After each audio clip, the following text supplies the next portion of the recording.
Thank you so much, Coach Gottfried, for being with me today on the WaveCapital's guest speaker series on relationship building in a team environment. You're my 87th guest. How are you today, Coach? I'm doing fantastic. It's a pleasure to be on here with you, Garrett.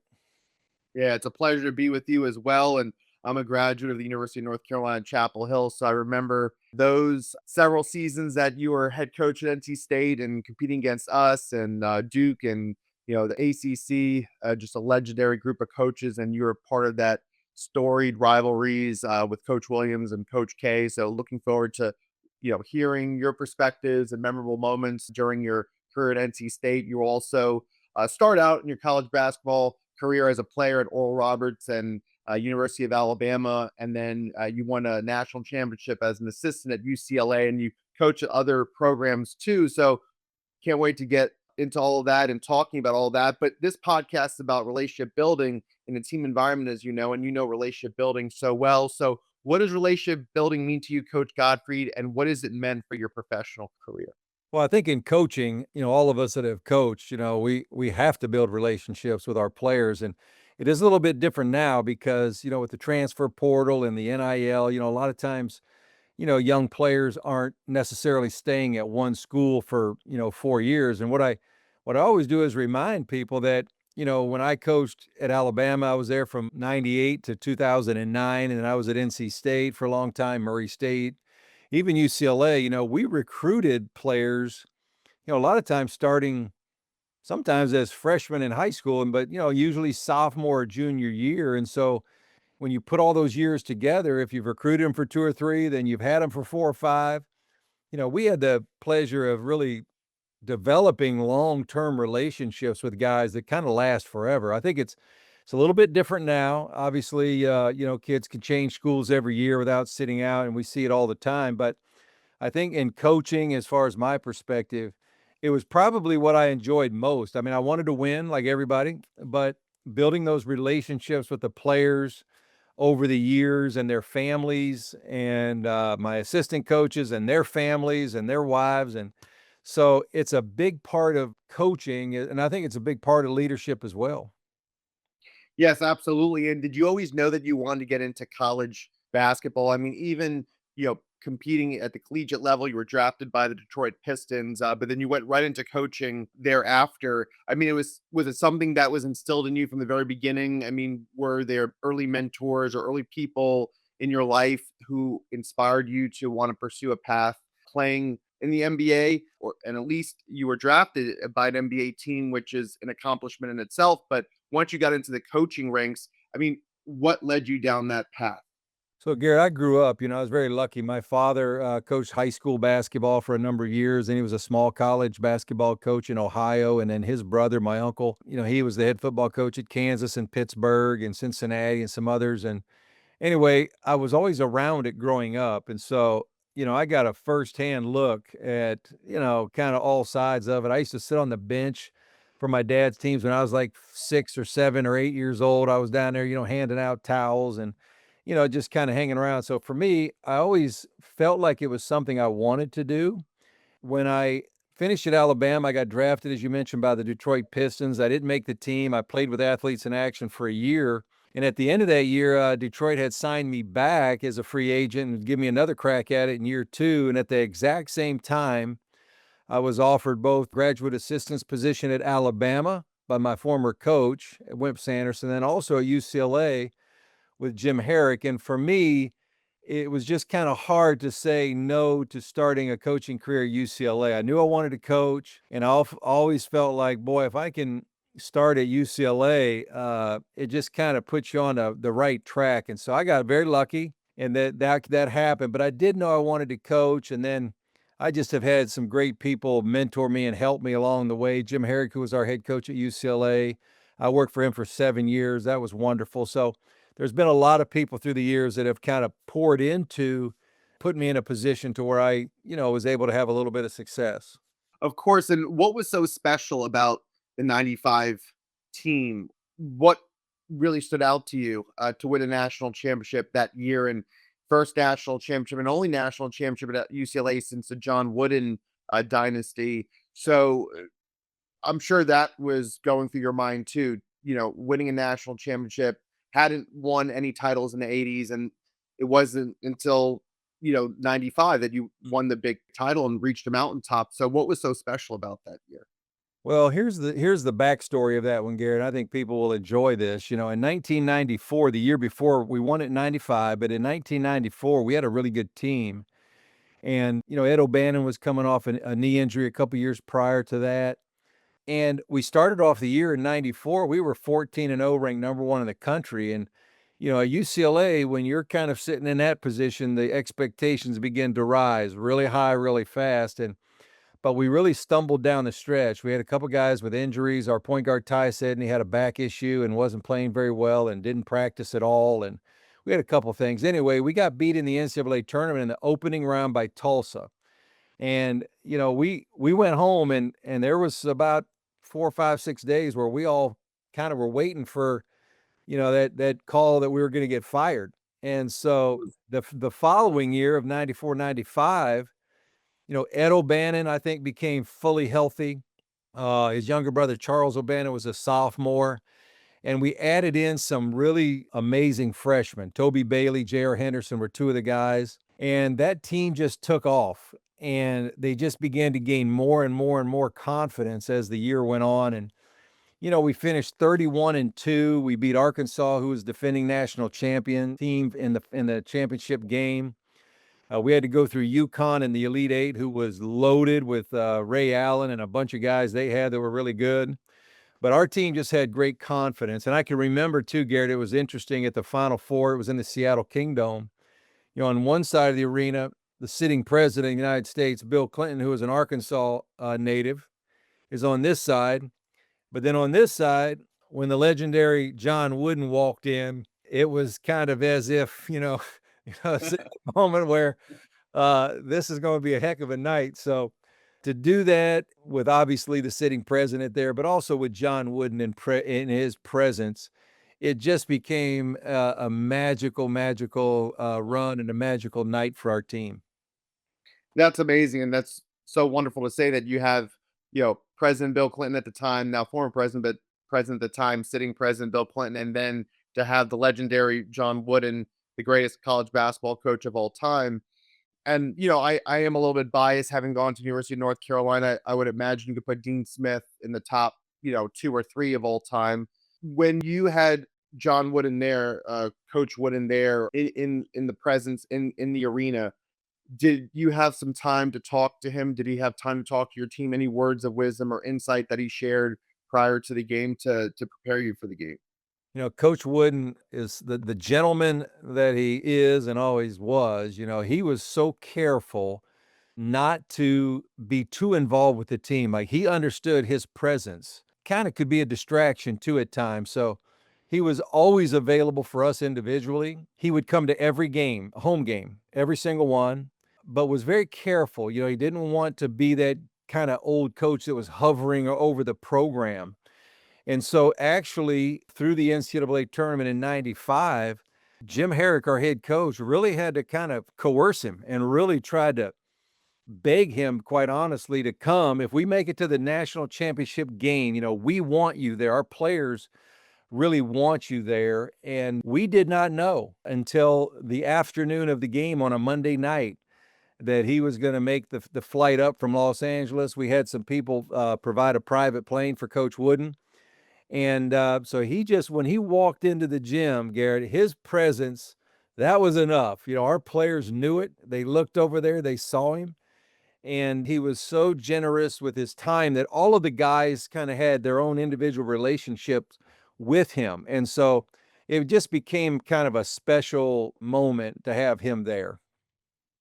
That's truly amazing. And if you could help me and my audience, especially at that time, I mean, I was 7 years old at the time, so I don't remember that game, watching that game. I mean, I probably have watched it on YouTube many times in the past, but to actually have lived through that time to watch that game live, I was not present to watch that game live. But what could you tell us about the game and what were the deciding factors in a win for your team? That's a great question, Garrett. Probably two things jump to mind. And the first one is that our point guard that year was Tyus Edney. And Tyus was this little munchkin guy that just played so big. He was such a wonderful player. And Tyus, probably in the 5 games in the NCAA tournament leading up to the national championship game, I would probably argue with anybody, he might have been on track to be the MVP of the NCAA tournament. He played so well for 5 games. But in the semifinal game, we played Oklahoma State, and they had this big guy in the middle named Big Country, and they had a really nice team. Eddie Sutton was their coach, and Tyus went in there for a layup and collided with this guy, Big Country, who was about 6'10", 300 pounds, maybe more than that. But anyway, Tyus went to the ground, and his right hand, which was his shooting hand, he tried to brace himself.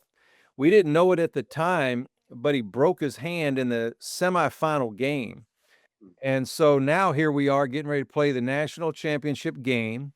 We're playing Arkansas, who was going to press us for 40 minutes. Nolan Richardson and his famed 40 minutes of hell. They're just going to pick you up full court. And now we're sitting there saying we might not have our point guard to play against that team. And so we had a backup point guard named Cameron Dollar. And Tyus tried to play. He played about a minute, but his hand was just, it was broke. I mean, he couldn't even dribble the ball. And Cameron came into the game and he turned the ball over 2 times. The first 2 times he touched it, they stole it from him and just laid it in for layups. And but the great part of the story was Cameron regrouped. He began to play with more confidence as the game went on, and he played the absolute game of his life as the backup. Ed O'Bannon had 31 points and 17 rebounds. He was the National Player of the Year. Our freshman Toby Bailey had 26 points, was phenomenal. And I just remember too, Garrett, the other thing is, when you play that game, everybody knows the magnitude, obviously, but, we're up by like 6 or 8 points. And I'm looking at that clock and it's at 40 seconds and then it's at 30 seconds and then it's at 20 seconds. And you're starting to say, this is happening. But the last like 10 seconds took like 10 minutes. It's like 10, 9, because you're in a position to win. And when that buzzer sounded, it's just one of those moments that a lot of people go through their entire life and they're not fortunate to be a part of that. And so it was such an amazing moment for our players and coaches in our school, for UCLA, and it was just so much fun. Yeah, and it's like time stood still. I mean, you're waiting for that clock to expire to crown yourself national champions. And I love that you could walk me through all of the, minute by minute analysis. Given the fact that Tyus Edney, who went on to play for the Boston Celtics, I remember, he had a solid NBA career, but I know that him being so pivotal or such an integral part of your offense, and that could have been a pivotal moment, him going up and breaking his hand. But the fact of the matter is, your team still prevailed, and it was an amazing time for UCLA, given the history of Kareem Abdul-Jabbar and the history with Bill Walton and all of the greats that played for UCLA, and then to finally win it again and have 1995, that team immortalized, because the school definitely had wanted to have something to cheer about again, especially in college basketball. And the fact that, I'm sure Paulie Pavilion was rocking and full of excitement that season, especially for home games. What do you cherish about UCLA? I mean, what does UCLA mean to you even to this day? Gary, I think it's one of the great institutions that I tell people that all the time. My oldest son, I've got 5 children. My oldest son went to Stanford, played football there, which is a spectacular school. I was able to work at some amazing schools, obviously at Alabama and NC State and Murray State and some others, but UCLA is a special place. The diversity on campus, the spirit that the school has. I've always said that UCLA, in my view, and the players that we had come through our program, the school just produces such a phenomenal person, young men and young women. All of the sports at UCLA, I remember coming from Alabama, and, football was king at Alabama and basketball was really good, but football drives the bus, and they've done it for years in the national championships with Bear Bryant and all the great players. But When I got to UCLA, what was interesting to me was now you're talking about, women's track and field with Florence Griffith Joyner and Jackie Joyner Kersey. You're talking tennis with Jimmy Connors and Arthur Ashe. And then baseball, football with Jackie Robinson. And then I'm shaking hands one day with Rayford Johnson, who was, on a gold medal Olympian. And the football team, you go back to these guys. And then, men's gymnastics. I mean, the commitment to all sports and the Hall of Fame of sports, athletes, it's just a special place. And then, I would say too, Garrett, and you mentioned Dean Smith in North Carolina. You're a Tar Heel, and I'm sure you're very proud of that. He's got to be up there in, Mount Rushmores of college coaching. And you can go through Coach K, obviously, and I think Bill Self is putting himself into that group right now. And there's others. There's a lot of, we can always slice and dice up who's some of the best. But Roy Williams, phenomenal. But I still say, and I will say it, and I was at Alabama coaching basketball, and I overlapped with Nick Saban for about a year and a half. He was our football coach, and he's just done what he did there was off the charts. But what John Wooden did at UCLA to win 10 national championships in a 12-year period. I understand it was different then. Sometimes the first few years was a smaller field, but you still had to win it. And they won it.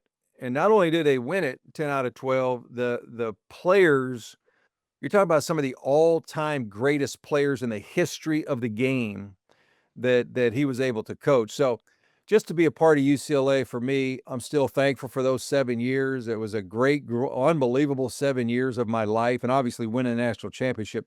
But I loved every second of being there. I thought it was just spectacular. And that's so true, and I'm so happy to hear that. I'm sure my audience as well, that, you look back on your UCLA days and that it really defined you in the early part of your college basketball coaching experience. And when I say defined you, in terms of like shaping your overall outlook on how college basketball should be played, and you learn everything as an assistant, from recruiting and scheming, and all different types of matchups, and you're like studying game film, and as an assistant you're really the coach's right hand person. I mean, and there's a few of you. It's not just one assistant. You're one of a two or three on the bench at any given time, and so you're in such a privileged spot you're working with the players, and you're getting to know about their backgrounds and their families and their interests, in the recruiting process, and then just knowing what their strengths and weaknesses are, and just knowing how to properly prepare them as young men, going off into adulthood, post college career. It's important what they do in the basketball court, but more important what they do off the court. But to have that national championship experience, to share that amongst them and the coaching staff and Coach Herrick, I mean, it's truly special. So when you look at how your UCLA experience prepared you for Murray State and coaching at the University of Alabama and then eventually NC State, what did you feel from your UCLA days that made you a better college basketball coach to prepare you for coaching at those programs? Garrett, for me, I was very lucky. I played at Alabama for a wonderful coach named Wimp Sanderson. And Wimp Sanderson, our coach, his style was drastically different than Jim Herrick. Wimp was he was a hard driving guy. I loved playing for him. I had practice for 4 years at Alabama on Christmas Day. I never had Christmas Day off. I mean, we never had 2 days off in a row. And then I went to work with Jim Herrick, who was a little bit opposite. And I can remember early in October, my first year, we practiced Monday to Friday. And he told the guys, he said, "All right, I'll see you guys back on Monday." And I was a little bit stunned, like, "Well, wait a minute, coach, are we not going to practice this weekend?" And he said, "Mark, it's October." He said, "I want my players fresh in March, not October. We're not beating anybody in October." And, so I was able to learn a little bit from two different coaches that had different styles, who both were really good and both had won.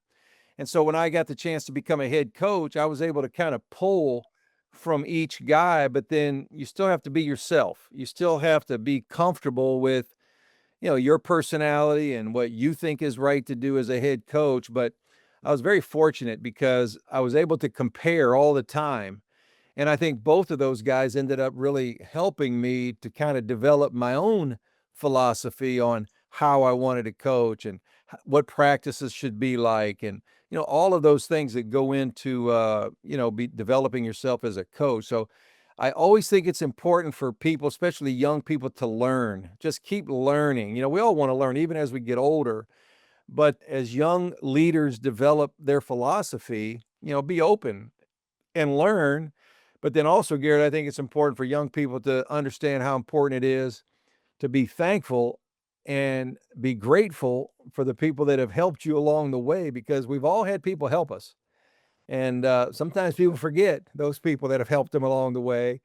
But I always try to encourage young people to never forget those people that, lended a hand to them, because without that, they may not, without UCLA, I may never have been the head coach at Murray State or back to Alabama. Who knows?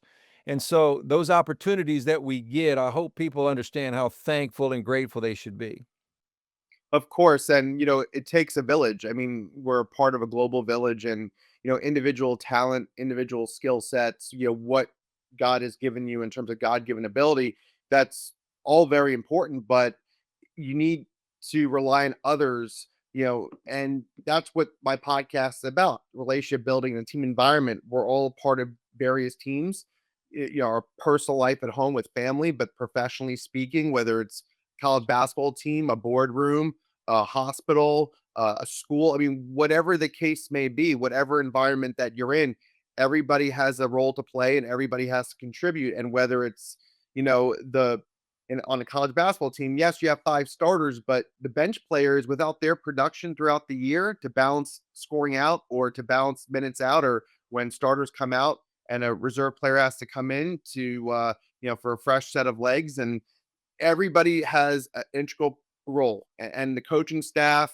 any type of person, a supporting role who works for the university, works in the athletics department of various schools, of all the programs that you've been in. I'm sure you knew a lot of people on a first name basis, and not necessarily the ones who had a clipboard or in a uniform. So I really appreciate that you really are an elite relationship builder. And I say that to all my guests, that anyone who comes on my podcast who wants to talk about relationship building and team environment, I really, take pride in people coming on my podcast. You talk about, acts of service, and you have definitely been in many roles where it was always about the team and you taking a selfless approach to preparing your team. It wasn't always about like wins. Wins are important, and cutting down the nets in April after March Madness is important, but you're not going to win every year. But the fact that you could say that you won one, and for one of the greatest dynasties of all time, meaning UCLA, that's truly amazing. And I got to know you just from afar, because I was as you mentioned, I was a UNC Chapel graduate. So when you became the head coach at NC State, I was very much locked into those NC State, UNC, Duke, games and the rivalry. So what was your perspective, getting the head coaching job at NC State? What were they telling you about the storied rivalries between UNC, Duke, and North Carolina State? And, how much did that factor into your coaching style or your preparation? Or were you someone who really bought into, and I'm sure you did, but someone who really like bought into this rivalry in Tobacco Road, and, what the ACC means in basketball as what the SEC meant in football? You coming from Alabama, what that's like, because you said that your career overlapped with Nick Saban for about a year. So you knew coming in, and having obviously coached UCLA as an assistant, so you knew everything about dynasties. So I would love to get your thoughts. Well, let me just say this. When I was at Alabama, first of all, I loved Alabama, still do this day. I'm a roll tide roll guy. I went to school there and then coached there. But, Yeah. football has captured everybody's attention for most of the year.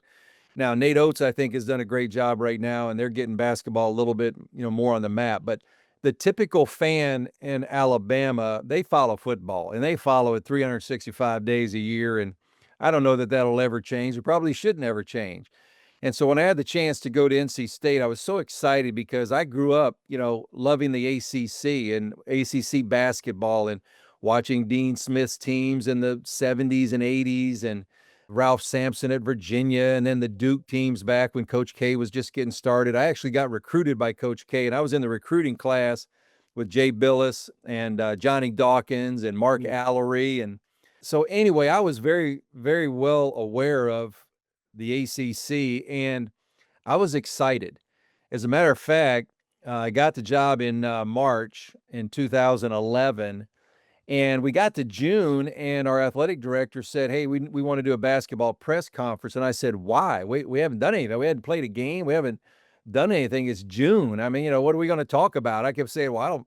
What do you want me to talk about in June?" And I remember walking down into our basketball practice facility, and there must have been 75 people there with cameras, and I'm thinking, "What in the world is this?" Because in Alabama, that would have never happened. I could have had a press conference in June in Alabama, and it'd been me and a couple people. But I was very excited. And at that time, obviously, it's changed now with the coaching changes at North Carolina and Duke. But you're walking in there, and you're probably 15 to 17 miles away from both Coach K and Roy Williams, and two giants in college basketball. And my approach always, Garrett, was I was never going to back down. I did not want to take a back seat to those guys. And I knew they were good and they had won, but I wanted our fans and our players to understand that our goal is to win a national championship. Our goal is to stand toe to toe with the whole league, but especially with both Duke and Carolina. And we had some tough losses, but we had great wins, beating North Carolina at home, or, winning in the Dean Dome for me was probably one of the most special moments. Taking a team into Cameron Indoor and winning is a special moment. It was actually my 400th win. My father, who's now 85 years old, was sitting in the crowd that night, and that was just a magical evening. But those programs have stood the test of time, and they've done it for a long, long time. But when you're at NC State and the proximity is so close, it's different. It's not like you're at Georgia Tech or at Virginia Tech or at Syracuse. You're right down the road. I mean, right down the street from those two. And so I don't know that there's any place in America for college basketball that's as unique. It's the best there is because of the schools and the success they've had. And, a lot of times people forget NC State's won 2 national championships. Right, 74 and 83. That's right. And there's tradition and there's hunger, and the fans have expectations. They want to taste that again too. So when you're that close and you're at NC State, I loved every second of it. I loved competing against those guys. Roy was always such a gentleman to me. He was phenomenal. Mike was a little different, a little tougher to get to know, but again, I loved competing against those guys and really everybody in that whole league. I think, one of my years there, we had 4 Hall of Fame coaches in the league. We had Rick Pitino, Jim Boeheim, Coach K, and Roy Williams. And we were fortunate to beat all 4 in one year. I think that's the only time it's ever been done. Yeah. But anyway, the competition was exciting. I loved it, and just had a wonderful time there in Raleigh. That's awesome. And I have a picture of my father, me and Coach Williams. He has a summer home in Mount Pleasant, South Carolina, outside of Charleston. So I met him back in 2016. And he was so gracious because it was just several days removed from losing the national championship to Villanova at the buzzer.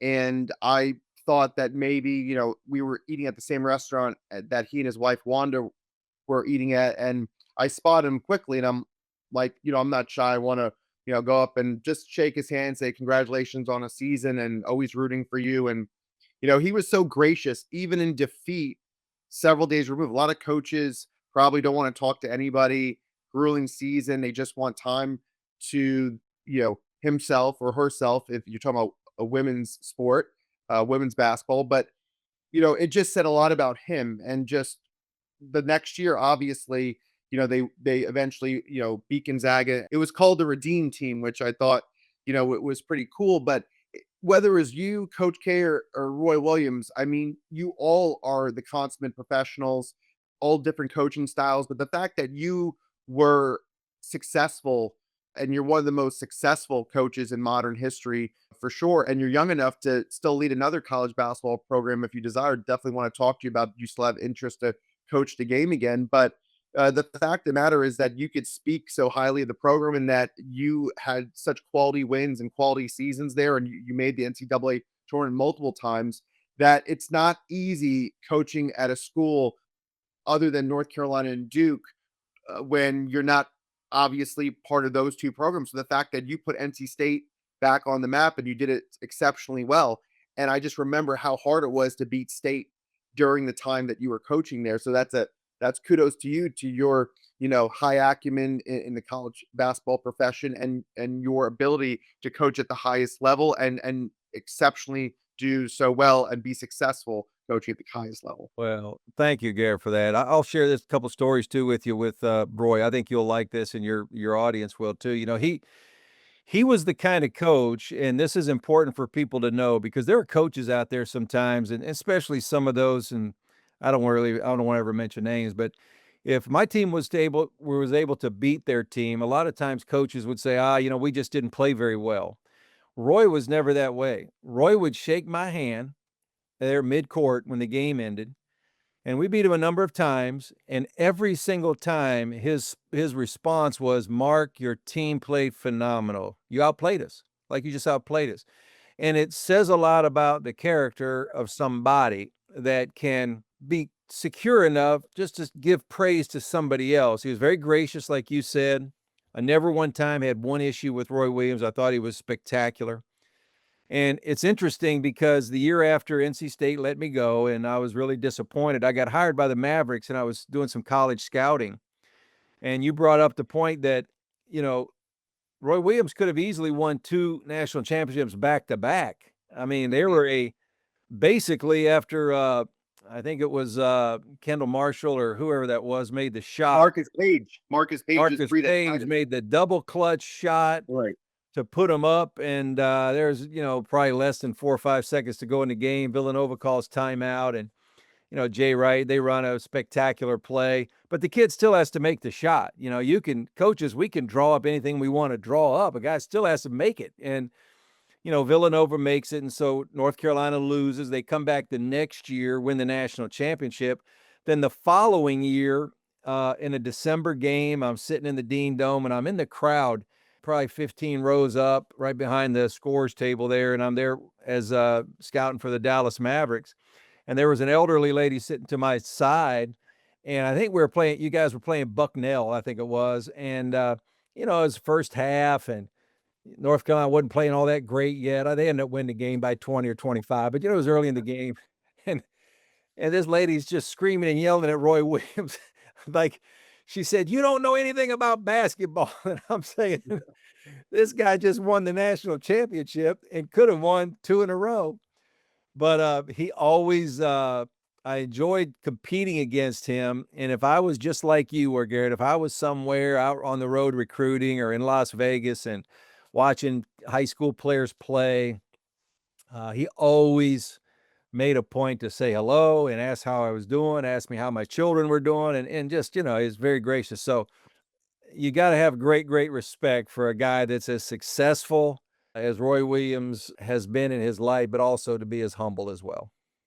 Of course, and that's so kind for you to say about Coach Williams, and I'm sure he would say the same thing about you, Coach Gottfried. I'm sure he would say wonderful things about you because he knows what it takes to compete at that level, and the fact that you led NC State for 6 years, I believe it was 6 seasons, from 2011 to 2017, and so he would definitely feel that way about you. I truly believe that, and I know that you said that competing against Coach K and a little bit of a different personality. What things did you learn from Coach K, or do you remember any specific conversations, at halftime or at the end of the game or even leading up to the game?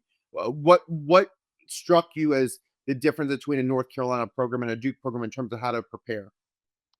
They were both phenomenal, and they're both hard to beat, number 1. That's the first thing is you gotta really play well, and, obviously, they had great players, both programs, and I think even during the stretch that I was there, I thought Duke had better players overall, top to bottom. Their teams were deep, talented, big. I mean, they were awfully, awfully good. And what Coach K, did, which I thought was so good, he let his guys play a lot. He wasn't suffocating as far as how they had to play. And what they did, that probably the biggest difference, well, I think probably similar, but what stood out about Duke was their program was so tight. His assistants were all his former players. it was like there was an army like around the team. Like you couldn't kind of break that to get inside and really, see and learn, and very protected, I think, in how they went about it. But again, both coaches were so good, Garrett. They were they were hard to beat. I can remember somebody in the Raleigh News and Observer said, "Well, your record against North Carolina Duke is like 4-9 or 10 or something after whatever." And I said, "You do understand everybody in the whole ACC's record is about the same against them as well. I mean, we all have the same record because they were just that good." I met also Tony Bennett, who eventually won the national championship at the University of Virginia, and again, a national champion coach, consummate professional. I met him in Raleigh when the ACC tournament was happening in Raleigh, and I lived nearby their hotel where they were staying at. I ran into him, another gracious guy. So I just love the fact that as an older person now, from my vantage point, that I can connect with or even meet, whether it's connecting with you on my podcast and having this conversation about relationship building and team environment, or just in passing, getting to meet Tony Bennett or Roy Williams. It just actually just really makes it full circle for me because, going to school and being a big college basketball fan and just growing up watching the NBA, and when you're a student and you're watching games or trying to catch games at the Dean Dome in between like exams or just in between studying, it's like it's almost like a flash. 2 hour game and 2.5 hour game, and then it's over, and then you have to refocus on something else. But now I'm so many years removed from graduation, like we're talking about 15 years, that now I could have these conversations and really just hearing just your experiences coaching on the sidelines and all the preparation it took and all the memorable moments that wasn't probably captured on a camera or wasn't captured in the arena. So I really appreciate that for my audience and me. Well, one thing too, Garrett, I think, and you'll enjoy this because you're a product of the ACC, but those two guys are phenomenal, Roy Williams and Coach K. But I tell people all the time now, you go through that league, and Tony Bennett, I really feel bad for Tony Bennett because he retired at an early age. I don't think he's a fan of the portal and the NIL. It just doesn't fit him at all. But he is such a good coach and a great person. Then you got Jim Boeheim and Mike Bray at Notre Dame and Rick Pitino and Jim Larinaga. And I mean, the list goes on and on and on. I mean, we would sit in coaches' meetings, and sometimes I would look around the room and say, this is some of the best there has ever been in the game. And what's interesting is, and this might be a great, interesting point for your listeners too, is leadership, people in leadership positions. They all did it their own way. Tony Bennett's style was completely different than anybody else's. Jim Boeheim was a believer in the zone defense and did it different than anybody else. And Rick Pitino and, like I mentioned, Jim Larinaga. Now you see Brad Brunell and what the success he's having at Clemson. They hung in there with him, and probably there was a few years he was probably holding on by a thread. But you're talking about great coaches. And once they got into those positions in the ACC, that group of people, they weren't looking to go anywhere else because they were in the best league. They were at the pinnacle. So it Mhm. wasn't like, you have a young coach in the SEC or the Big Ten that, maybe ends up in the ACC. I thought during that era, it was the best of the best that there was, period. Absolutely. And that's exactly right. I mean, when people think of college football, it's SEC, but then when you think of historically college basketball, it's the ACC. And, also Jay Wright, winning two national championships in 3 years, one, as you point out, beating my Tar Heels at the buzzer. But then, coming back, in 2018, winning the second one, I was, disappointed that Jay Wright retired early himself. But that goes to my next question is the transfer portal, NIL, and how much of that, I mean, do you like or that you dislike? I feel that, Coach Williams, he retired and he wanted to last longer than Dean Smith. He felt that Dean Smith retired too early and Coach Williams wanted to coach several more years. So he didn't feel that he had any regrets from, retiring early. But I don't know what the motive in his mind in terms of Coach Wright wanting to retire when he did, because he is a relatively younger man compared to other college basketball coaches who coach like well into their 70s. But do you think that because of the transfer portal and NIL, that it is taking away from the traditional college basketball methodology of how we just grew up watching. And now it's shifting into a totally different way. And I understand that college athletes want to get paid because really you look at college basketball teams as like the farm system for the NBA, where you have college players being paid for their name, image, and likeness and getting to transfer, just like you would think about like an NBA player who wants to trade and who wants to be traded to another team or get released to be traded or things of that nature. But I would love to get your perspectives on that. How much does it help the game, hurt the game, or a little bit of both? Well, I think what's happened, Garrett, is completely different. So the landscape has changed, and I don't think it's coming back. I think this is here to stay. I think the one thing you have to realize, and this is probably one thing that bothers me the most, is we talk about NIL, name, image, and likeness, and there are true examples of name, image, and likeness. In other words, I had T.J. Warren. He was the ACC Player of the Year. They're selling his jersey in the bookstore. It's his number. It's his name on the back, and he doesn't get a penny. And we get that one. That's easy to see, and that's easy to understand. To say, okay, maybe he should receive some financial benefit from that. But what we've evolved into, and I tell people all the time, we've got to stop using the word NIL because they're professional athletes. If I'm going to pay somebody $1 million or $2 million or $3 million, and all they got to do is go down to the bookstore and sign autographs for 5 minutes, and they get $2 million, they're a pro. That you're a pro now. That's called professional athlete. It's you're being paid to play. And so the name, image, and likeness thing, I think, is just kind of slid out. It's we're not really even there any longer. I do think at some point I'd like to see there to be contracts. College sports right now would be the equivalent of professional sports and baseball, football, basketball, doesn't matter what it is, that every player would have no contract. They're not bound. Like, I can sign a player for the Lakers and give him, 40 million over 4 years. Well, he's got a 4-year contract and he can't leave unless he's traded or whatever. I think in college sports, we need to get there somehow. I used to hear people say, well, coaches can leave all the time and go to another school. Well, coaches are bound by a contract. When I was at NC State, the UCLA job opened up. My buyout in my contract was $3 million. And Debbie Yao, the athletic director, publicly said, if anybody wants to hire Mark, they got to step up and pay us $3 million. So that was a deterrent for me to go anywhere else. And so I hope we can get to that place where there's more structure. I don't think college athletics is the place where during the recruiting process, I can just go offer somebody, $3.5 million and have them come play for me. That's professional sports. Mhm. And so, but I do think that, the train has left the station a little bit. I do think that it's here to stay. I do wish that there was a way to kind of curb the rules a little bit on the transfer portal. Sometimes transferring is a good thing. It is good. I transferred. It was a good thing.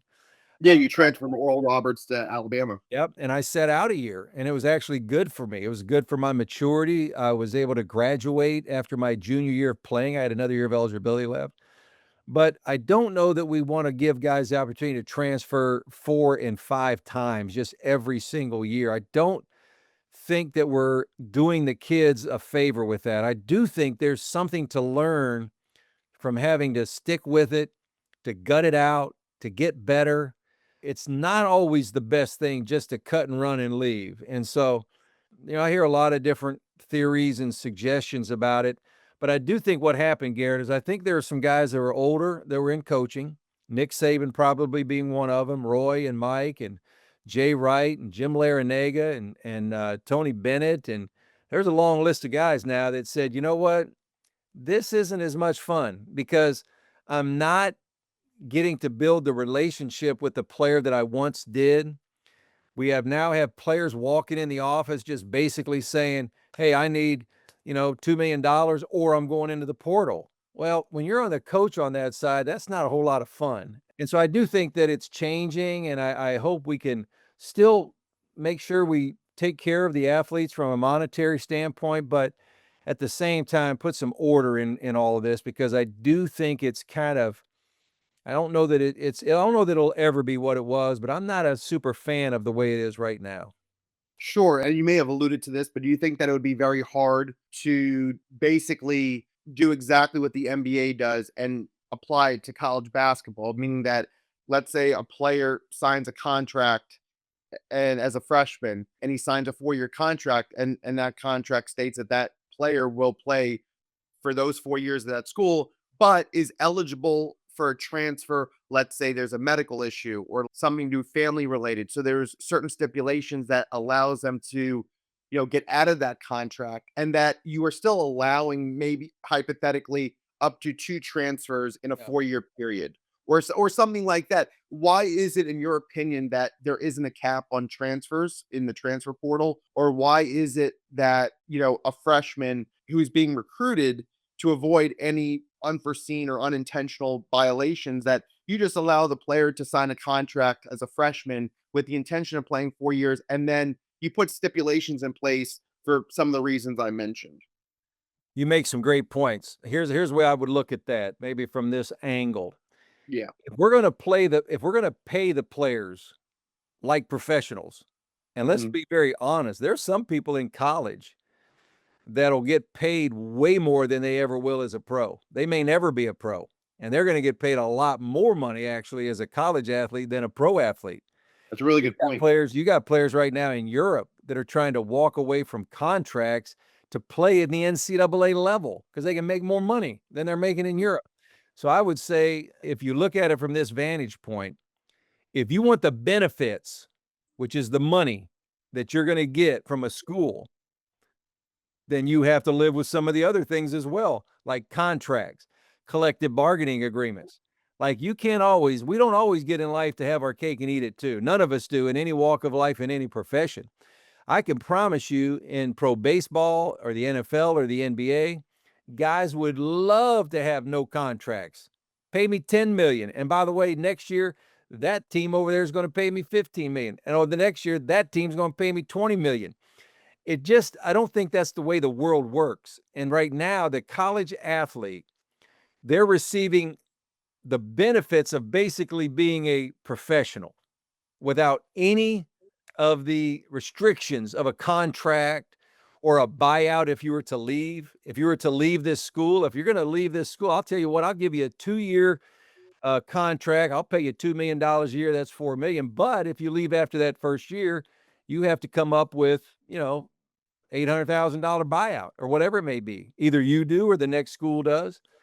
Those are all parts of contracts, and contracts are in every walk of life. I don't care if you're in sports, if you're working for a business, you sign a contract, you go here. I mean, it's part of the deal. So right now, the players, in my view, uh, they're having their cake and eating it too, which is great for them. But I just don't know in the long run if that's going to be what's healthy for the game. Yes, and you make all valid points, Coach Gottfried. I really agree with you on all fronts, because you're giving my audience and me, perspectives on, when you really like peel back the layers. And from a contractual standpoint, I know a lot about contracts, having been a previous business owner myself. It's interesting that people in any realm and from any walk of life, they think that they understand contracts until they get into a contract. And then when they're trying to remove themselves from that contract, it's a lot harder. And people want the benefits, but not the burdens, or to your point, the restrictions. So I totally understand that. And it's going to be interesting as time goes on, how much the college game, whether it's basketball, football, or any other collegiate sport, how much things get refined over time. Because I know that the NCAA does get a lot of criticism, and they have in the past. And there is a lot of consternation, I think, of just making sure that all sides are happy, but it does deter a lot of people, in my mind, from continuing to coach the game. And for someone like you, who your last coaching stop was Cal State Northridge, do you see yourself coaching in the future, or because of these changes you might not consider coaching maybe in college athletics, but maybe coaching in the NBA? Or you scouted for the Dallas Mavericks, and you have a history being drafted by the Detroit Pistons, so you definitely are in touch with the NBA, and I'm sure you have relationships overseas as well. And I know that you do a lot of keynote speaking, and you're a podcast host yourself. So what does the future hold for Mark Godfrey? Well, right now I'm enjoying, I live in Newport Beach, California, and I speak all over the country. I love my podcast. But I think basketball, it's been a part of my life, my whole life, and since I was very little. And so if the right opportunity were to come, I would certainly look at it. At the same time, I went 33 straight years, in the gym basically every day, which I loved. But sometimes when you step out of that, and I think this is what's happening with Jay Wright, Jay and I have talked about this actually, all of a sudden you see a whole new world out there that, we really didn't get to experience when we were coaching. It's a 365-day a year job. But I do think if the right opportunity were to come my way, I would absolutely look at it. And but at the same time, I'm a guy that I look back and I have no regrets. I'm not one of those guys that walks around bitter and mad and grumpy and I wish I could have did this and wish I could have did that. I was able to live out my childhood dream that I was able to coach college basketball at a high level. Was a head coach in the SEC and the ACC and had, 11 years in one league and 6 in the other. And so I am unbelievably grateful. I am so thankful that, I was able to do those things and experience some wonderful things in my life. So I'm always open. So, but we'll always see maybe what happens in the future. Absolutely. And what's great is that, UCLA is literally right down the road from you. I mean, obviously an hour north. Um, but the fact that you have a history at UCLA and you're nearby just an hour south of Newport Beach, I mean, if I was you, I'd be happy knowing that, wow, of all my experiences in college athletics as a head coach or an assistant coach, that one of the alma maters, if you will, where I coached is just an hour north of me. So that would give me comfort knowing that. I mean, I don't want to put words in your mouth, but would you think that if UCLA in the future had the right opportunity for you, knowing that you have a history winning a national championship there as an assistant, I mean, how would that make you feel to one day maybe coach at UCLA if that opportunity presented itself? Oh, that would be special. It would be there would be nothing like that. I take my kids, we'll go to some games here and there. My kids are grown now and they're a little bit older, but what's nice is to take my children into Poly Pavilion and all I got to do is point up to that banner that says 1995 and it's just one of those things that no one can ever take away from you. That was a And, special time and so it's wonderful. and it's 30 years since you won the national championship. Are there any festivities for the 30th anniversary that are coming up? We've had a bunch the last couple years, and I'm sure that our team this year will probably be. But we've had teams that we've walked out of different teams out to midcourt at UCLA with some of the greatest players ever. And I've stood at midcourt with Kareem Abdul-Jabbar and Bill Walton and Marcus Johnson and Sidney Wicks. I mean, the list goes on and on and on and on. And it's just spectacular. It's one of the great places in all of college sports. That's awesome. Final couple questions. What does family mean to you? Family is a big part of relationship building. And, you talk about having grown children. Like, what does family mean to you from a relationship building perspective and then relationship building overall? Well, I think most of us realize, when you have children, and mine are grown now. My youngest is 28 and my oldest is 34, but even in the toughest times, your family is what's the most important thing. Like my children, they all do well now. I've got 2 grandchildren, but and they were able to experience some great things. They were able to travel on the team plane and the bus and sit down there and get in the locker rooms and be a part of recruiting and all of those things. My kids were around it their entire lives, and they had a great experience with that. It was really special. And I think too, to answer the second part of that question, all of us, the relationships that we build in our lives, that's what will always carry on. The winning is fun. I loved winning. I loved, those moments. They were spectacular, but the relationships I think have to be the most important thing. And we have to work at relationships. Sometimes I remember telling somebody one time, if you want to have a good friend, then be a good friend and just work at it and extend yourself and build those relationships and cherish them because when you get great relationships, sometimes they are hard to find and cherish those good ones you have in your life. Yes, Mark. Well, thank you so much for these final words of wisdom. I feel a lot of synergies just talking to you and maybe the UNC NC State connection, but also the love for college basketball and, as a fan, just enjoying college basketball over the years and, first watching the NBA and, a lot of the players that you mentioned. I remember what NBA teams that they played on, but then doing my research preparing for this interview, seeing what colleges they played for, and then knowing the coach that they played for, Coach Mark Gottfried. And just congratulations on all of your success, the tremendous accomplishments, and what you've done for the game, what you contributed to the game of college basketball, and being able to pursue your dream and living out your dream, and then being inspired by your dad, who was a coach as well. And I hope my audience at home, listening to the Wave Capital's guest speaker series on relationship building and team environment, that they truly appreciate all of my guests coming on and their words of wisdom. But I know certainly that they appreciated you coming on. And I just want to thank you again for being my 87th guest. Anytime, Gary. It was my pleasure. Yes, my pleasure as well. I hope you have a wonderful rest of your day, Coach Gottfried, and we'll talk soon. Thank you, Garrett. Thank you so much.